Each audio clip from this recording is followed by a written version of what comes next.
یہ آپ نے جو ذکر کیا کہ ایران میں وہ جو کچھ کر رہے ہیں، ہیومن رائٹس کی اتنی وائلیشن ہے، جنگی اصولوں کی خلاف ورزی کر رہے ہیں، تو کیا اقوام متحدہ یا باقی عالمی ادارے ہیومن رائٹس کے وہ امریکہ کو کچھ بھی نہیں کہہ سکتے؟ دیکھیں بہت انٹرسٹنگ سچویشن میں ہم ہیں اس وقت. کہنے میں آئی تھنک کمی نہیں ہو رہی اور میں لیکن وہ کہتے ہیں نا جب سب کچھ ختم ہو گیا تو آپ نے صحیح بات کر دی. بیکاز آج کل جو آپ خبر پڑھے ہیں and I am very careful as to کیا کہاں سے پڑھا جا رہا ہے. But if I am not mistaken the Italian prime minister نے کل یا پرسوں ایک اسٹیٹمنٹ دی جس میں انہوں نے کہا کہ دے ول سپورٹ سینکشنز اگینسٹ اسرائیل. آپ ماکرون کی اسٹیٹمنٹ دیکھ رہے ہیں. ماکرون اور یو کے کا پیلسٹائن کی اسٹیٹ کو ایکسیپٹ کرنا in their parlance with in the U N ایک بہت بڑی بات ہے. یہ سب کچھ اب انکریزنگلی کینیڈا میں کارنی نے جو اسپیچ دی ورلڈ اکنامک فورم میں وہ ہم سب نے سنی. یہ سارے ملک اب بہت مشکل میں آ رہے ہیں کہ ہم we can't stand by such rogue behaviour in some ways at the behest of one man and his sense of security, which is Netanyahu.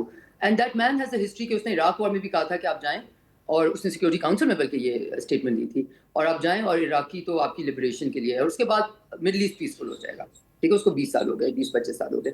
تو اب یہ جو باقی ملک ہیں یہ آئی تھنک وہ کولیشن آف دا ولنگ کے بارے میں ان سم ویز ان میں وہ اوپنلی یو ایس کو اس چیز میں سپورٹ نہیں کرے. نہ انہوں نے کئیوں نے ڈیفینسو لائک یو کے نے ڈیفینسو بیسز دیں. Spain is top of the line. Spain نے پہلے سے غازہ میں اس وار میں انہوں نے کہا بھی صحیح کیا بھی صحیح. انہوں نے آئی سی سی میں بھی گئے, آئی سی جے میں بھی گئے بیکاز ان کے سوشل ڈیموکریٹک ایک لیڈر ہیں. He is really I think a very very impressive leader. اور وہ یہ ویلیو سسٹم کو صرف بولتے نہیں ہیں جا کے جیسے کہ بہت سارے باقی ویسٹرن, بٹ ان کو امپلیمنٹ بھی کرنے کی کوشش کرتے ہیں. So Spain is the front runner.